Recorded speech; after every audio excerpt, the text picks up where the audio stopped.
Hello friends. आज हमारा polity का ये 7वां लेक्चर है जो कि उद्देश्य का टॉपिक से संबंधित है। फ्रेंड्स, हम ये जो पुस्तक कवर कर रहे हैं यह महेश वडवाल सर की जो एनसीईआरटी पर आधारित नई वाली पुस्तक आई है उससे कवर कर रहे हैं। फ्रेंड्स, इससे तो हम कवर करेंगे रेफरेंस के रूप में। हम भले महेश वडवाल सर की पुस्तक लिए हैं लेकिन इसके एक एक शब्दों के अर्थ को समझेंगे, टॉपिक को क्लियर करेंगे और उनसे संबंधित इसमें प्रश्न दिए गए हैं उन प्रश्नों को भी हल करेंगे क्योंकि ये प्रश्न बहुत महत्वपूर्ण हैं। भाई एनसीईआरटी से हैं तो इनके महत्व लगभग सारे प्रश्न, जितने भी प्रश्न वनडे एग्जाम में आते हैं, यहाँ तक कि पीसीएस तक की परीक्षाओं में जो प्रश्न आते हैं सब एनसीईआरटी पर आधारित ही होते हैं। जैसे 2-3 प्रश्नों को मिला के एक बड़ा प्रश्न बना दिया गया, जिन्हें फैक्ट बना दिया गया और उसको बेसिक के साथ कंसेप्चुअल कर दिया गया तो वो पीसीएस लेवल का हो गया। कहीं ना कहीं वो प्रश्न जो आते हैं सब एनसीईआरटी से ही आते हैं, इसलिए एनसीईआरटी बहुत महत्वपूर्ण है। तो चलिए आज हम उद्देशिका को पढ़ते हैं। फ्रेंड्स, हम सबसे पहले उद्देशिका, जिसे हम प्रस्तावना भी कहते हैं, तो सबसे पहले उसको रीडिंग करेंगे कि लिखा कैसे है। जैसे प्रस्तावना का स्रोत क्या है, अमेरिका से लिया गया है। प्रस्तावना की जो भाषा है वो ऑस्ट्रेलिया से है। तो प्रस्तावना एक देश का एक प्रस्तावना होगा भारत के संविधान का, तो ये कहाँ से लिया गया है कि एक प्रस्तावना होनी चाहिए, ये अमेरिका से लिया गया है। लेकिन जो उसकी भाषा है, देखिए जैसे ये कैसे लिखा है, ये फॉर्मेट कैसे है, यहाँ क्यों यहाँ रुका, फिर न्याय के बाद एक लाइन में, फिर विश्वास धर्म और उपासना की स्वतंत्रता एक जगह, फिर समानता, ये सब बातें किस क्रम में लिखी गई हैं। जो उसकी एक भाषा है वो ऑस्ट्रेलिया से ली गई है। तो इसमें जो कुछ शब्दों के प्रावधान हैं वो कहाँ कहाँ से लिए गए हैं ये हम अभी आगे देखेंगे। तो चलिए सबसे पहले हम प्रस्तावना की रीडिंग लगाते हैं, उसको पढ़ते हैं कितने उसमें शब्द हैं। तो जैसे हम भारत के लोग भारत को एक प्रभुत्व, संपूर्ण प्रभुत्व संपन्न, समाजवादी, पंथ निरपेक्ष, लोकतंत्रात्मक गणराज्य बनाने के लिए तथा उसके समस्त नागरिकों को सामाजिक, आर्थिक और राजनीतिक न्याय, विचार, अभिव्यक्ति, विश्वास, धर्म और उपासना की स्वतंत्रता, प्रतिष्ठा और अवसर की समानता प्राप्त कराने के लिए तथा उन सब में व्यक्ति की गरिमा और राष्ट्र की एकता और अखंडता सुनिश्चित करने वाली बंधुता बढ़ाने के लिए दृढ़ संकल्प होकर अपनी इस संविधान सभा में आज तारीख 26 नवंबर 1949, यहाँ पे कुछ ऐतिहासिक तिथियां भी लिखी हैं कि इसे मिति मार्ग शीर्ष शुक्ल सप्तमी संवत 2006 विक्रमी को एतत् द्वारा संविधान को अंगीकृत, अधिनियमित और आत्मार्पित करते हैं। फ्रेंड्स, इसके शब्द आप देखेंगे एक एक शब्दों के बहुत बहुत सारे अर्थ हैं क्योंकि हमारी जो प्रस्तावना है उसे क्या कहा जाता है, भारतीय संविधान का दर्शन। और आपको पता ही है कि दर्शन शब्द का अर्थ होता है कम शब्दों में अधिक अर्थ को समेटे हुए होता है। जब बहुत बड़े अर्थ को कम शब्दों में कहा जाए तो वह दर्शन रूप धारण कर लेता है। कि जैसे किसी भी बात को, जैसे मध्यम मार्ग, एक लगता है कि मध्यम मार्ग एक शब्द है लेकिन उसके बहुत बड़े मायने हैं। तो कहीं ना कहीं मध्यम मार्ग हो गया, वो एकात्मवाद हो गया, तो ये सब एक शब्द है लेकिन इसके बहुत बड़े अर्थ हैं, तो ये सब दर्शन रूप धारण कर लेते हैं। तो वैसे ही हमारे संविधान का दर्शन हमारी प्रस्तावना को कहा जाता है। तो इसीलिए कहा जाता है क्योंकि कम शब्दों में बहुत बड़े अर्थ को समेटे हुए है। तो चलिए एक एक शब्दों के अर्थ समझते हैं कि जो शब्द हैं भारतीय प्रस्तावना में उनके क्या अर्थ हैं। तो सबसे पहले हम देखते हैं, यहाँ लिखा है हम भारत के लोग, सबसे पहला ही शब्द है, अर्थात जो संविधान बना रहे हैं वो हम ही भारतीय लोग ही हैं। अर्थात जो प्रतिनिधि गए हैं भारतीय संविधान सभा में चुनकर वो भारतीय ही हैं अंततः। तो वो अपने आप को बोल रहे हैं कि हम भारतीय हैं, अर्थात वो एक एक व्यक्ति चुनकर संविधान सभा में भेजा है व्यक्तियों को, वो एक एक व्यक्ति समझ लीजिए वहाँ खड़ा है। तो कहीं ना कहीं प्रस्तावना में ये बात लिखी है कि जो इसका स्रोत है, अर्थात जो लोग हैं वो पूरे भारतीय हैं, ना कि वो जो संविधान सभा के कुछ सदस्य हैं। वो कुछ सदस्य भले हैं, लेकिन जैसे होता है ना कि 4 लोगों, अब सारे लोग तो संविधान सभा में जा नहीं सकते हैं, या कोई एक निर्णय, तो वही लोग तो चुनकर भेजे हैं, जो भारतीय हैं वही तो चुनकर संविधान सभा में सदस्यों को भेजे हैं। तो वो जो सदस्य हैं वो भारतीय लोग ही हैं। तो इसीलिए वो अपने आप को बोल रहे हैं हम भारतीय लोग हैं, अर्थात हम पूरे भारतीयों का प्रतिनिधित्व करता है। तो हमारी सहमति का अर्थ हुआ कि पूरे भारतीय लोगों की सहमति, भारतीय नागरिकों की सहमति। तो हम भारत के लोग का यह अर्थ हुआ। जैसे अब आगे देखते हैं भारत को, अब यहाँ क्या है, संपूर्ण प्रभुत्व संपन्न, इसका अर्थ क्या हुआ। हम कई वर्षों से गुलामी की जंजीरों में बंधे हुए थे, हमारा देश आज़ाद हुआ तो हमारी खुद की नीतियाँ हो, हमारे खुद के सामाजिक नियम कानून हो, हम अपने देश की कोई भी निर्णय या नीति लेने के लिए स्वतंत्र हों। तो ऐसा कोई देश जो अपने आंतरिक और बाह्य फैसले लेने के लिए स्वतंत्र हो। अब ये आंतरिक और बाह्य फैसले क्या होते हैं, तो जैसे आंतरिक फैसले का अर्थ यह हुआ कि जैसे हम कोई सामाजिक कल्याण के लिए कार्य करें, चाहे बच्चों को लेके, वृद्ध को लेके, महिलाओं को लेके, या पिछड़े वर्गों के लेके कोई सामाजिक कार्य करें, आर्थिक कोई भी क्रिया करें या कार्य करें आर्थिक रूप से, या राजनीतिक कोई भी राजनीति के लिए कोई कार्य करें। तो इन सब कार्यों को करने के लिए, सामाजिक आर्थिक राजनीतिक कार्य करने के लिए किसी बाहरी देश का कोई हस्तक्षेप नहीं होना चाहिए कि हम हमारे इन पर सामाजिक कार्य कर रहे हैं तो हम किसी से पूछें या किसी पर उसका प्रभाव हो, ऐसा कुछ नहीं। तो आंतरिक फैसले होते हैं जो सामाजिक आर्थिक और राजनीतिक लिए गए हैं। और जो कुछ बाह्य फैसले होते हैं, बाह्य फैसले का अर्थ यह हुआ कि जैसे हम किसी से संधि करते हैं, कोई संधि करे, कोई समझौता किए, या फिर किसी देश के साथ हमारी विदेश नीति कैसी होगी, इसको हम निर्णय लेने के लिए स्वतंत्र हैं। हम किसी के अधीन नहीं है कि अच्छा, जैसे हम पहले ब्रिटेन की नीतियों के अनुसार हमारे देश की नीतियाँ बनती थी, जो विदेश नीति थी वो पूर्णतः ब्रिटेन के अधीन थी। तो अब ऐसा बिल्कुल भी नहीं है। हम किसी के साथ भी कैसा भी संबंध बनाए, किसी भी विदेश नीति को लागू करें, ये हमारे देश की स्वतंत्रता है। तो संपूर्ण प्रभुत्व का अर्थ हुआ जिस पर किसी अन्य देश का कोई भी बाहरी या आंतरिक कोई हस्तक्षेप ना हो, अपने निर्णय लेने के लिए देश स्वतंत्र हो पूर्णतः, वह संपूर्ण प्रभुत्व संपन्न से कहा जाता है। आगे देखते हैं, यहाँ पे क्या है, समाजवादी शब्द है। अभी समाजवादी शब्द कहाँ से प्रेरित है, तो रूस के संविधान से, क्योंकि ऐसा माना जाता है कि पंडित जवाहरलाल नेहरू रूस से सर्वाधिक प्रभावित थे वहाँ की समाजवादी नीति से। समाजवादी नीति कैसी थी वहाँ की, कार्ल मार्क्स की थी। तो कार्ल मार्क्स की समाजवाद नीति कहाँ लागू थी, रूस में। लेकिन जो वहाँ की समाजवादी नीति लागू थी, भारत में हूबहू वही नहीं लागू किया गया, बल्कि हमारे यहाँ लोकतांत्रिक समाजवादी नीति लागू की। अब ये लोकतांत्रिक क्या होता है, जिन्हें हम गांधी और नेहरू के सपनों का समाजवाद कहते हैं, कि हम सामाजिक रूप से तो लोगों का कल्याण करेंगे और सामाजिक तरीके से ही समाज को बढ़ावा देंगे, या उत्पादन करेंगे, या उनका वितरण करेंगे, समाज को ध्यान में रख के ही करेंगे। लेकिन हमारे यहाँ हमारा वर्जन होगा, जिसको हम अपना वर्जन बोलते हैं, कि क्योंकि हम देखते हैं कि हम लिए तो बहुत जगह से अपने संविधान में बहुत सारे कानून नियम शामिल किए हैं, अनुच्छेद, लेकिन हूबहू उसको शामिल नहीं किए गए। हम अपने देश की परिस्थितियों स्थितियों के अनुसार उसको शामिल किए हैं। तो हमारे यहाँ समाजवादी का अर्थ क्या हुआ कि जो उत्पादन, समाजवादी का अर्थ होता है कि उत्पादन का जो स्रोत है वो किनके हाथ में होगा, लोगों के हाथ में। तो समाजवादी का पूर्णतः अर्थ यह हुआ कि सरकार ही उत्पादन करे, सब करे।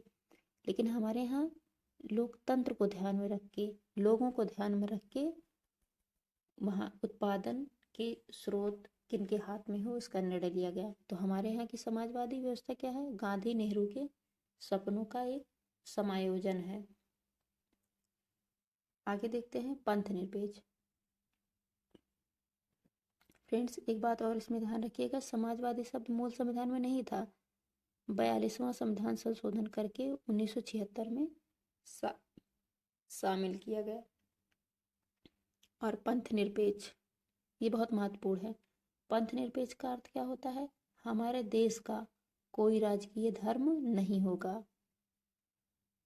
पंथ शब्द है, पंथ का अर्थ होता है विचारधारा, अर्थात धर्म का सत्ता से अलगाव है। लेकिन इसका अर्थ यह नहीं है कि राज्य धर्म की निंदा करे या धर्म विरोधी हो, लेकिन धर्म उनका सहयोग भी नहीं करेगी।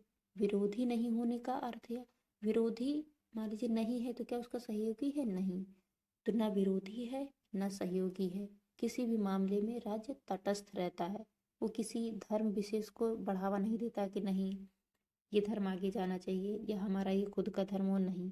जैसे हम देखते हैं कि नेपाल हिंदू राष्ट्र घोषित किया है अपने आप को, वहीं पाकिस्तान ने स्वयं को मुस्लिम राष्ट्र घोषित किया है। लेकिन भारत का ऐसा कुछ विशेष नहीं होगा। धर्म, सभी धर्मों का वो समान रूप से सम्मान करता है, अर्थात सर्वधर्म समभाव की भावना भारतीय संविधान में इसका प्रावधान है। लोकतंत्रात्मक क्या अर्थ हुआ है? यहाँ व्यवस्था लोकतंत्रात्मक है, अर्थात अंतिम शक्ति जनता में निहित है। शक्ति का स्रोत जनता है। जो भी कार्य हो रहा है उनमें शक्तियों का स्रोत जनता के हाथों में ही अंततः है।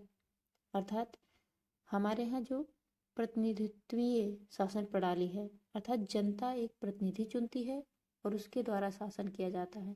तो कहीं ना कहीं भारतीय संविधान में अप्रत्यक्ष लोकतंत्र को अपनाया गया है, जिसे प्रतिनिधि मूलक लोकतंत्र भी कहा जाता है। अर्थात जो कुछ संसद सदस्य या राज्य विधानमंडलों में सदस्य चुनकर जाते हैं वो भारतीय लोग चुनते हैं। तो भले चुनाव प्रत्यक्ष रूप से होता है लेकिन शासन अप्रत्यक्ष रूप से किया जाता है, जिसे हम प्रतिनिधित्व वाली सरकार कहते हैं। और गणतंत्र का अर्थ क्या होता है? गणराज्य, जिसका जो प्रमुख है सुप्रीमो, अर्थात वो चुना होना चाहिए, ना कि वंशानुगत हो।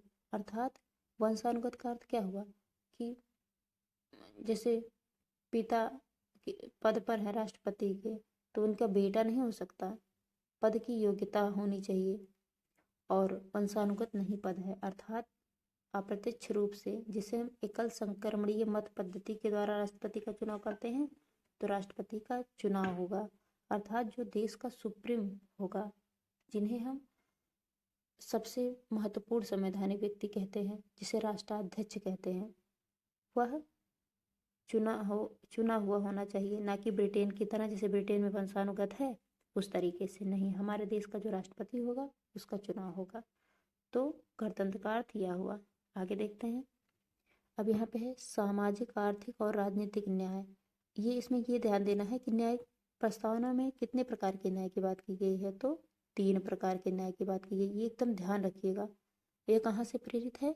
तो रूस से। विचार, अभिव्यक्ति, विश्वास, धर्म और उपासना की स्वतंत्रता। तो स्वतंत्रता कितने प्रकार की है? 5। कभी भी प्रश्न पूछा जाए कि प्रस्तावना में कितने प्रकार की स्वतंत्रता की बात की गई है, तो 5 प्रकार की स्वतंत्रता है। न्याय 3 प्रकार की है। ये याद रखिएगा कि अब थोड़ा पैटर्न बदल के प्रश्न पूछा जा रहा है, तो इन सब कीवर्ड्स पर ध्यान दिया जा रहा है।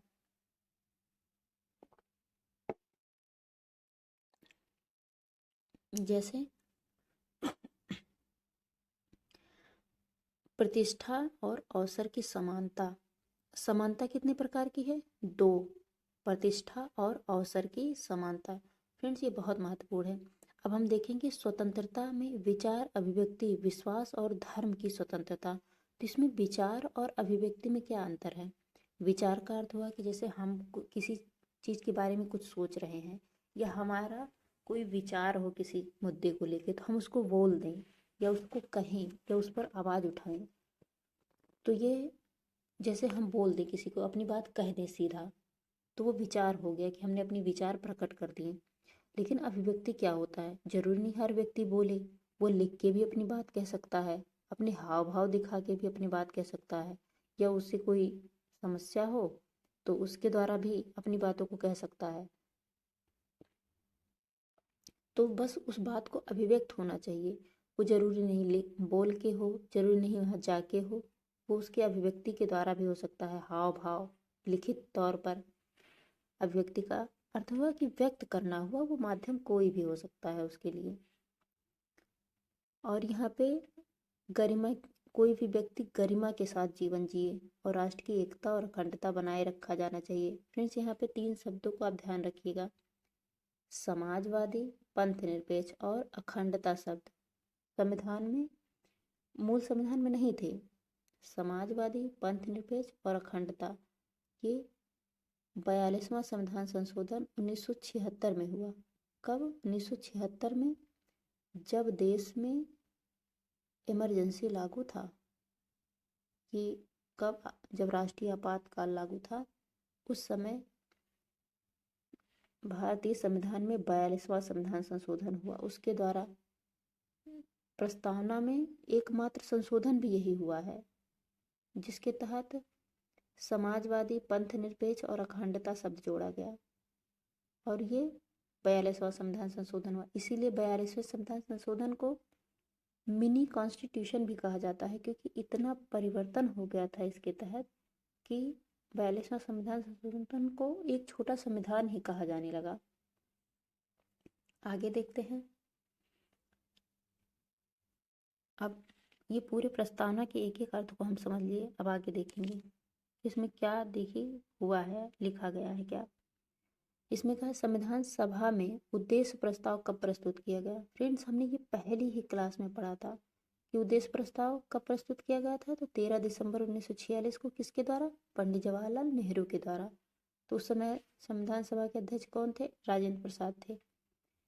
तो उद्देश्य प्रस्ताव कब प्रस्तुत हुआ? 13 दिसंबर। प्रस्तुत किसने किया? पंडित जवाहरलाल नेहरू के द्वारा। आगे देखते हैं, भारतीय संविधान का कौन सा भाग भारत को एक धर्मनिरपेक्ष, किसकी बात कर रहा है? धर्मनिरपेक्ष राज्य के रूप में वर्णित करता है। तो प्रस्तावना में इसकी चर्चा है। वैसे प्रस्तावना हमारे संविधान का भाग तो नहीं है, लेकिन अभिन्न हिस्सा है। यहाँ पे नोट है कि भारतीय संविधान की प्रस्तावना में भारत को प्रभुत्व संपन्न, समाजवादी, पंथ निरपेक्ष, लोकतंत्रात्मक गणराज्य के रूप में घोषित किया गया है। हमने ऊपर देखा कि प्रस्तावना की पूरी चर्चा है, तो यहाँ पे वही नोट लिखा है। आगे देखते हैं, सर्वोच्च न्यायालय द्वारा ऐसा किस वाद में कहा गया कि अनुच्छेद 368 के अंतर्गत संविधान के प्रस्तावना में भी संशोधन किया जा सकता है, परंतु मूल ढांचे में परिवर्तन नहीं होना चाहिए। यह केशवानंद भारती केस। फ्रेंड्स, ये जो केशवानंद भारती केस, हम इसके लिए अलग से क्लास भी लेंगे, ये इतना महत्वपूर्ण है। लेकिन आज थोड़ा सा इसके बारे में चर्चा कर लेते हैं कि आखिर ये केशवानंद भारती बनाम केरल मामला आखिर है क्या। ये केरल का मामला था, जो वर्ष 1973 में आया था। इसमें 368 के तहत जब मूल ढांचे में परिवर्तन की बात हुई, तो क्योंकि मूल ढांचा शब्द कब आया है? हम 1973 में आया है। तो इसमें यह बात की गई है कि संविधान में कोई भी शब्द, कोई भी प्रावधान, कोई भी नियम जो शामिल किए गए हैं, उनकी जिस भावना से, जिस उद्देश्य से शामिल किए गए हैं, चाहे वो कोई शब्द हो, चाहे कोई अनुच्छेद हो, चाहे किसी का कोई अर्थ हो, वो नहीं बदलना चाहिए। आप तर्क संगत परिवर्तन कर सकते हैं, लेकिन उसकी मूल भावना में परिवर्तन नहीं कर सकते हैं। कि जैसे आप किसी अधिकार को किसी को कम कर रहे हैं, लेकिन वो जिस भावना से संविधान में शामिल किया गया था, वो भावना नहीं समाप्त होनी चाहिए, उसको ध्यान में रखा जाएगा। तो मूल ढांचे का, और कभी ये प्रश्न पूछा जाए कि मूल ढांचे की परिभाषा कहाँ दी गई है, तो पहली बात तो कहीं नहीं है। मूल ढांचा होता क्या है, यह समय समय पर सुप्रीम कोर्ट निर्धारित करता है कि अलग अलग वाद में कि अच्छा, जैसे सोने का अधिकार, कि रात में सोने का अधिकार, एक अपनी प्राइवेसी है, प्रेम विवाह, ये भी अनुच्छेद 21 के तहत मूल अधिकार है। वो भी जीवन का अधिकार है, जो कि कभी निलंबित नहीं किया जा सकता है। तो ये सब जो अधिकार होते हैं, इनकी जो मूल भावना है वो नहीं बदलनी चाहिए। आगे हम देखते हैं, यहाँ पे उससे संबंधित जो हमारी प्रस्तावना है उससे संबंधित कई विचार आए थे। प्रस्तावना को बहुत सारे विचारकों ने कई नामों से बुलाया। तो इसके बारे में चलिए बहुत सारे कथन हम देख लेते हैं, जिसे प्रस्तावना को उद्देशिका भी कहा जाता है। तो के.एम. मुंशी ने प्रस्तावना को राजनीतिक जन्म पत्री कहा है। तो क्या कहा है? राजनीतिक जन्म पत्री अर्थात जन्म कुंडली कहा है। किसने कहा है? के.एम. मुंशी ने। के.एम. मुंशी ने राजनीतिक जन्म कुंडली कहा है। ठाकुरदास भार्गव ने संविधान की आत्मा कहा है। किसने कहा है? संविधान की आत्मा ठाकुरदास भार्गव ने कहा है। एन.एन. पालकीवाला ने इसे संविधान का परिचय पत्र कहा है। फ्रेंड्स, ये बहुत महत्वपूर्ण है। एन.एन. पालकीवाला, संविधान का परिचय पत्र क्या है? तो उद्देशिका है। यह किसने कहा? एन.ए. पालकीवाला ने। तो ये परिचय पत्र याद रखिए। परिचय पत्र किसने कहा? एन.एन. पालकीवाला। के मुंशी ने जन्म पत्री, और संविधान की आत्मा ठाकुरदास भार्गव। और ये आत्मा शब्द याद रखिएगा, लगभग सबने संविधान की आत्मा प्रस्तावना को ही कहा था, लेकिन जो हमारे भीमराव अंबेडकर साहब थे, उन्होंने अनुच्छेद 32 को, जो कि संवैधानिक उपचारों का अधिकार है, उसे संविधान का हृदय एवं आत्मा कहा है। तो ये बहुत महत्वपूर्ण है कि भीमराव अंबेडकर के अनुसार संविधान की आत्मा क्या है, तो अनुच्छेद 32। ठाकुरदास भार्गव के अनुसार संविधान की आत्मा क्या है, तो अगर संविधान में दिया है 32 और संविधान प्रस्तावना या फिर मूल अधिकार, तो ठाकुरदास भार्गव के अनुसार संविधान की आत्मा प्रस्तावना है, लेकिन भीमराव अंबेडकर के अनुसार संविधान की आत्मा अनुच्छेद 32 है, जिसके तहत सुप्रीम कोर्ट नागरिकों के मूल अधिकारों की रक्षा करता है, अर्थात उसका रक्षक है। और अनुच्छेद 32 के तहत कोई भी नागरिक सुप्रीम कोर्ट जा सकता है अपने अधिकारों के लिए, मूल अधिकारों के लिए। और अर्नेस्ट वाकर ने प्रस्तावना को संविधान का परिचय पत्र कहा। दो लोगों ने परिचय पत्र कहा, एक एन.एन. पालकीवाला ने, दूसरा अर्नेस्ट वाकर ने।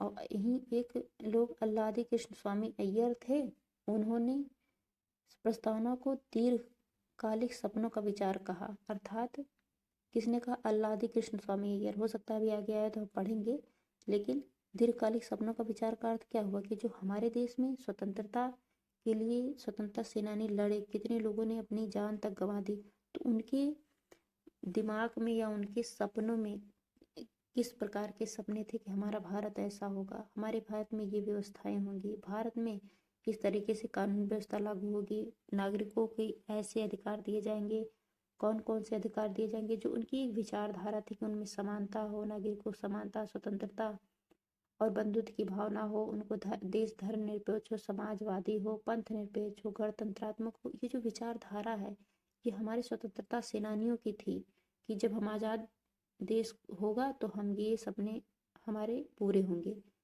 तो इसी आधार पर अल्लादी कृष्ण स्वामी अय्यर ने कहा कि जो प्रस्तावना अंत में आई है वो हमारे दीर्घकालिक सपनों का एक विचार है, जिसमें हमने सब कुछ भर दिया है। आगे देखते हैं। और फ्रेंड्स, एक चीज़ ये भी याद रखिएगा कि अगर बी आर अम्बेडकर ने अनुच्छेद 32 को, अगर भीमराव अम्बेडकर ने अनुच्छेद 32 को संविधान की आत्मा कहा है, तो क्या इन्होंने प्रस्तावना को कुछ कहा है? हाँ, तो इन्होंने प्रस्तावना को कहा कि संविधान का एक पवित्र दस्तावेज है। तो ये क्या है? संविधान का पवित्र दस्तावेज की बात की है, पवित्र दस्तावेज की बात की है। दस्तावेज जो प्रस्तावना है, तो बी आर अम्बेडकर के अनुसार प्रस्तावना एक पवित्र दस्तावेज है, लेकिन उनके लिए आत्मा तो अनुच्छेद 32 ही है। आगे देखते हैं। आगे देखते हैं कि यहाँ क्या क्या लिखा है। भारत के संदर्भ में पंथ निरपेक्ष शब्द का सही भाव क्या है? अभी हमने देखा कि चीजें अब घुमा के पूछी जा रही हैं, अप्लाइड फॉर्म पूछा जा रहा है। जैसे पंथ निरपेक्षता कब जुड़ा, ये एक फैक्ट है कि वर्ष 1976 में 42वां संविधान संशोधन करके, लेकिन उसका जो भारत में शामिल है उसका अर्थ क्या है? तो भारत में राज्य का कोई धर्म या पंथ नहीं है, अर्थात सभी धर्मों के समक्ष जो राज्य है वो तटस्थ रहेगा, ना इधर रहेगा ना उधर रहेगा। जैसे हम विश्व स्तर पर देखते हैं कि बहुत सारे देश हैं जो सभी धर्मों के साथ, कहीं मुस्लिम राष्ट्र घोषित किए हैं, कहीं हिंदू राष्ट्र घोषित किए हैं, कहीं हो सकता है यहूदी राष्ट्र घोषित किए हों, लेकिन भारत का कोई धर्म राष्ट्र विशेष नहीं होगा। आगे देखते हैं, उद्देशिका में सम्मिलित सामाजिक, आर्थिक व राजनीतिक न्याय के तत्व किससे संबंधित है? तो 1917 की रूसी क्रांति से। फ्रेंड्स, एक चीज़ आप लोग देख रहे हैं कि जब हमने शुरू में कंसेप्ट पढ़ लिया कि सामाजिक, आर्थिक और राजनीतिक न्याय कहाँ से लिए गए हैं, ये न्याय कितने प्रकार का है, तो हमने देखा था 3 प्रकार का है। कहाँ से है? तो रूस से है। तो अब हमें जब प्रश्न हल कर रहे होंगे तो हमें प्रश्न पढ़ते ही चीज़ें समझ आ रही हैं, अच्छा ये यहाँ का प्रश्न है, ऐसे आया है और इसे यहाँ से लिया गया है, तो ये हमारे दिमाग में घूमता रहता है। तो प्रस्तावना से संबंधित जितनी चीज़ें हैं आप लोग इसी एक लेक्चर से कवर कर लेंगे, इससे बाहर कुछ भी नहीं आएगा। बस आपको इसको ध्यान से सुनना है और कंसेप्ट को दिमाग में रिवाइज करना है। आप 1-2 बार इसको रिवाइज कर लेंगे तो ये एकदम रट जाएगा कॉन्सेप्ट के साथ। आगे देखते हैं, उच्चतम न्यायालय ने, किसकी बात हो रही है? उच्चतम न्यायालय ने किस वाद में यह धारणा प्रस्तुत की कि उद्देश्य का संविधान का अभिन्न अंग है? अभी हमने देखा कि प्रस्तावना में 42वां संविधान संशोधन करके उसमें संशोधन कर दिया गया। तो भाई सुप्रीम कोर्ट संविधान का रक्षक है, तो कभी पूछा जाए कि संविधान का रक्षक कौन है, तो वह सुप्रीम कोर्ट है। तो सुप्रीम कोर्ट ने कहा कि प्रस्तावना संविधान का अभिन्न अंग है। SR बोम्मई बनाम यूनियन ऑफ इंडिया केस, जो कि कब आया था? वर्ष 1995 में आया था। यह अभिन्न अंग है। जैसे हम कई बार पढ़ते हैं कि प्रस्तावना संविधान का भाग नहीं है लेकिन अभिन्न हिस्सा है, तो ये किस में कहा गया? तो SR बोम्मई केस में कहा गया, जो कि वर्ष 1995 में आया था। फ्रेंड्स, प्रस्तावना से संबंधित और क्या क्या मतलब इससे संबंधित विवाद आए थे? तो सबसे पहले जो वाद आया वो वर्ष 1960 में आया था। एक केस था बेरुबाड़ी केस, जो कि पश्चिम बंगाल के कुछ क्षेत्रों से संबंधित था। तो इसमें यह बात की गई कि प्रस्तावना संविधान का भाग नहीं है, क्योंकि प्रस्तावना में कहा गया कि हम कि अपने देश की मतलब जब हमने सामाजिक आर्थिक इसमें परिवर्तन किया तो हमने कहा कि भाई देश की आज़ादी के लिए जितने प्रावधान किए गए हैं तो उसमें यह भी होगा कि हम कुछ क्षेत्रों को भारत में शामिल भी कर सकते हैं, कुछ दूसरों को दे भी सकते हैं। तो इसीलिए सुप्रीम कोर्ट ने कहा कि अगर प्रस्तावना में ऐसी कोई बात है तो हम, प्रस्तावना तो संविधान का भाग ही नहीं है तो हम शामिल ही नहीं करते, तो हम अपने देश का हिस्सा किसी को देंगे ही नहीं। तो वर्ष 1960 में इसके बाद कुछ भाग संविधान संशोधन करके, जो भी संविधान संशोधन रहा हो उसके तहत संविधान में संशोधन करके बेरुबाड़ी केस में पश्चिम बंगाल को कुछ, बांग्लादेश को कुछ भाग दे दिए गए। उसमें कहा गया कि प्रस्तावना में संशोधन किया जा सकता है। ये बात इसके बाद आई वर्ष 1973 के केशवानंद भारती केस में। अभी देखिए 3 बार परिवर्तन हुआ। सबसे पहले कब हुआ? बेरुबाड़ी मामले में कहा कि संविधान में प्रस्तावना संविधान का हिस्सा नहीं है। फिर केशवानंद भारती में कहा कि संविधान में प्रस्तावना में संशोधन हो सकता है और यह संविधान का अभिन्न, संविधान का एक भाग है, इसमें संशोधन किया जा सकता है।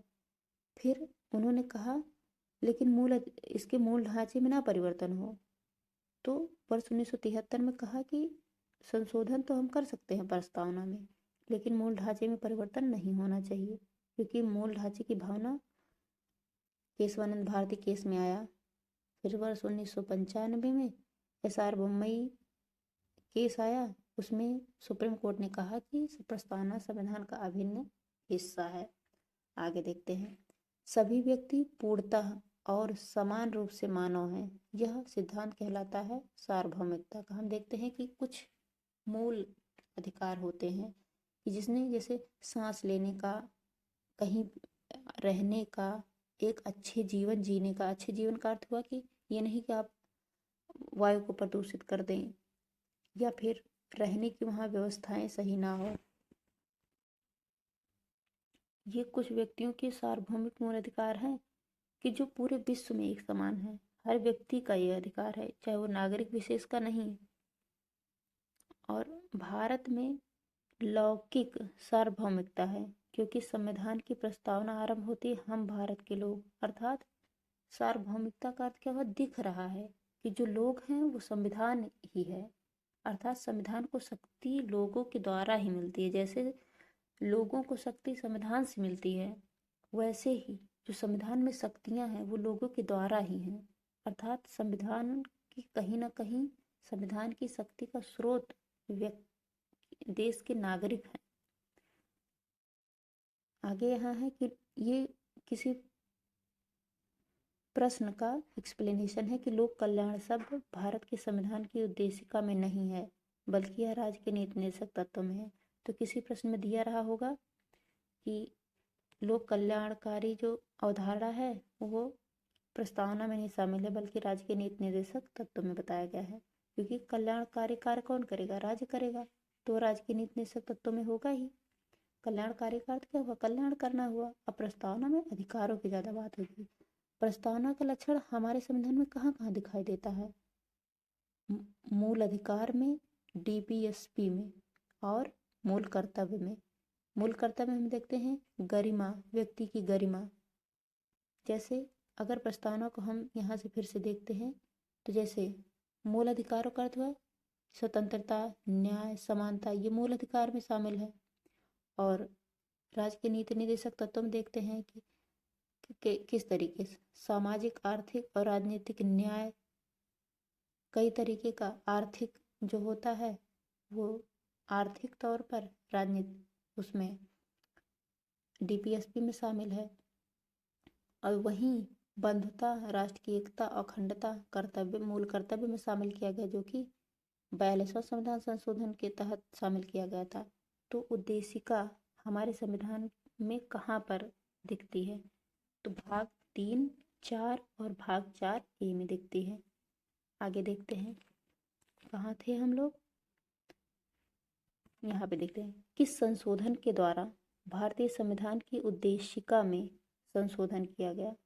तो एकमात्र संशोधन उद्देशिका में कब हुआ था, 42वां संविधान संशोधन 1976 में हुआ था। तो कब हुआ था एकमात्र संविधान संशोधन उद्देशिका में, 42वां संविधान संशोधन 1976 में हुआ था। आगे देखते हैं, भारतीय संविधान की प्रस्तावना में जिन आदर्शों एवं उद्देश्यों की रूपरेखा दी गई है उनका विस्तार कहाँ है। तो देखिए यहाँ पे लिखा भी, मूल अधिकारों, राज्य के नीति निर्देशक सिद्धांतों एवं मौलिक कर्तव्य में की गई है। तो फ्रेंड्स ये हमने अभी पहले पढ़ा ही था। तो आगे देखते हैं कि यहाँ पे कुछ फैक्ट दिए गए हैं। राज्य का सबसे महत्वपूर्ण तत्व क्या है, संप्रभुता। अर्थात राज्य का क्या अर्थ हुआ, राज्य कैसा कॉन्सेप्ट है। जैसे राज्य का अर्थ हुआ एक राजनीतिक अवधारणा है। जैसे देश की बात होती है तो किसी भूभाग का हमें ध्यान आता है, और जब राष्ट्र की बात होती है तो वहाँ के व्यक्तियों की बात होती है कि वहाँ के व्यक्तियों में आपस में एक बंधुता होगी, उनका एक जो इतिहास होगा वो साझा इतिहास होगा, साझी संस्कृति होगी। राष्ट्र की भावना साझा इतिहास और साझी संस्कृति से आती है। देश की भावना वहाँ के जो भूभाग से आती है, वहाँ का पर्यावरण कैसा है, वहाँ के भूभाग कैसे हैं। अर्थात वह एक भौगोलिक अवधारणा है देश। और राज्य एक राजनीतिक अवधारणा है। तो राज्य, राष्ट्र और देश में क्या अंतर है, राज्य एक राजनीतिक अवधारणा है, राष्ट्र एक भावनात्मक अवधारणा है, और देश एक भौगोलिक अवधारणा है। तो जो राज्य में है, संप्रभुता का अर्थ क्या हुआ, जो सारे निर्णय लेने के लिए स्वतंत्र हो, वो किसी के अधीन ना हो। आगे देखते हैं, समाजवादी, अखंडता और पंथ निरपेक्ष शब्द संविधान की प्रस्तावना में किस संशोधन के द्वारा जोड़े गए? तो 42वां संविधान संशोधन। फ्रेंड्स, हम आगे सब पढ़ चुके हैं, बस ये रिवीजन का है। हमने प्रस्तावना में भी देखा 42वां संविधान के संशोधन के द्वारा ये तीनों जुड़े थे, बस ये रिवाइज ही है। तो यही है कि एक बार आप कॉन्सेप्ट पढ़ लें, चीज़ों को समझ लें, तो आगे सिर्फ प्रश्न ही तो आएंगे, बस इधर उधर करके पूछा जाएगा, अलग अलग करके पूछा जाएगा, आएगा तो उसी कॉन्सेप्ट से ही ना। तो आगे देखते हैं। उद्देशिका को राजनीतिक जन्मपत्री किसने कहा? अभी हमने देखा ना, कुंडली किसने कहा था? राजनीतिक कुंडली या राजनीतिक जन्मपत्री के मुंशी ने कहा था, हमने आगे पढ़ा ही है। प्रस्तावना संविधान का अंग नहीं है, सुप्रीम कोर्ट ने कब कहा था? बेरुवाड़ी केस में। जब देश का कुछ क्षेत्र किसी को देने की बात हुई तो उन्होंने कहा कि भाई प्रस्तावना तो किसी संविधान का अंग है ही नहीं, तो हम उसके द्वारा किसी को देंगे ही नहीं। तो बेरुवाड़ी केस वर्ष 1960 में आया था। आगे यहाँ पे कुछ नोट लिखा है, हम देखते हैं कि संविधान निर्माण में महत्वपूर्ण भूमिका निभाने वाले संविधान सभा के सदस्य सर अल्लादी कृष्ण स्वामी अय्यर के अनुसार संविधान की प्रस्तावना हमारे दीर्घकालिक सपनों का विचार है। ये तो हमने पहले ही पढ़ चुका था। दीर्घकालिक सपनों का विचार जो हमारे स्वतंत्रता सेनानी थे उनके दिमाग में क्या था, या फिर वो देश के लिए सपनों कैसे देखते थे, कैसा होना चाहिए। तो कभी कभी अगर पूछा जाए, जैसे हमारी प्रस्तावना को संविधान का दर्शन कहा जाता है, अर्थात संविधान का जो निर्माण करने वाले लोग थे उनके अगर विचारों को समझना हो तो प्रस्तावना को देख के हम उनके विचारों को समझ सकते हैं कि वो किन चीज़ों का ध्यान रख के प्रस्तावना को बनाए होंगे या संविधान को लिखे होंगे। फ्रेंड्स, यहाँ पे एक और फैक्ट है, उसको देख लेते हैं। गोलकनाथ बनाम पंजाब राज्य के मामले में न्यायमूर्ति एम हिदायतुल्ला ने उद्देशिका को संविधान की मूल आत्मा कह दिया। तो एम हिदायतुल्ला जो कि एक न्यायाधीश थे, उन्होंने गोलकनाथ वाद में संविधान की मूल आत्मा कहा। तो मुख्यतः मूल आत्मा संविधान में प्रस्तावना को ही कहा गया है। केवल भीमराव अंबेडकर ने संविधान की आत्मा अनुच्छेद 32 को कहा है। उन्होंने प्रस्तावना को तब क्या कहा था? जब उन्होंने कहा था संविधान का पवित्र दस्तावेज प्रस्तावना को कहा था, तो उनके दो कथन है यहाँ पे। प्रस्तावना को पवित्र दस्तावेज बोले थे, जबकि जो मूल आत्मा है संविधान की आत्मा, वो उन्होंने अनुच्छेद 32 को संवैधानिक उपचारों के अधिकार को कहा था। तो फ्रेंड्स, आज हमारी प्रस्तावना से संबंधित जितने भी प्रश्न थे इससे बाहर नहीं आएंगे, तो आप इसको रिवाइज कर लीजिएगा। तो चलिए इस लेक्चर को यहीं समाप्त करते हैं। Thank you very much.